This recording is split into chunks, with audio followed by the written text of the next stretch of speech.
Okay guys, it's time to finally really understand piecewise functions if you don't already. That's good, a little background noise there. We want to graph a function, and this function has three different pieces.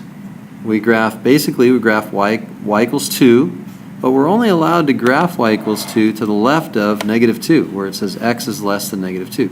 So I'm going to shade in everything to the left of -2, and we're going to draw the graph of y equals 2. F of x equals 2, and so we're only allowed that value of 2 when we're in the yellow region here. That's the yellow region is represented by all the x values that are less than -2.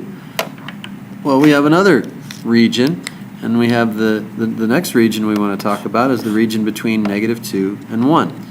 Well, that's right there. Those are the x values of -2 and 1. Now the graph is going to be somewhere in this region here between -2 and 1. Now, when we're graphing y equals x squared, it's good to figure out, well, where are the endpoints going to hit in this blue region? Well, if we replace x with -2, then -2 squared is 4. So when x is -2, the y values are 4. So we go over -2 and we go up to 4, and we put a dot. So that's where, and we put a dot because we have x being greater than or equal to -2. Well, we're also going to plug in the other endpoint. The other endpoint is a 1, and we want to know where's the other part of this going to hit? Where's that going to be? Well, if we replace x with 1, even though it says x is less than 1, we just still want to know where to put that open circle.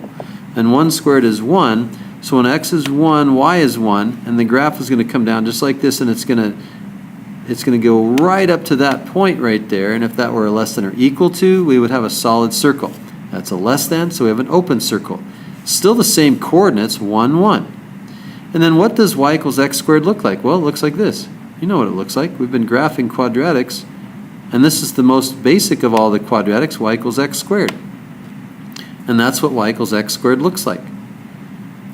And it would go through -2, 4, and it would go through 1, 1.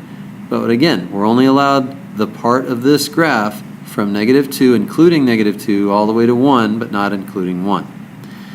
And then finally, we have x is greater than 1, and that's all the rest of this. And so we're going to go ahead and shade that part in orange, and we know that y is equal to 3 when x is greater than 1. So y equals 3 is a constant function, y equals 3, but again, we're not allowed to plug in 1. We don't have a y value when x is 1. We have an open circle there because it says x is greater than 1, and then we have everything to the right.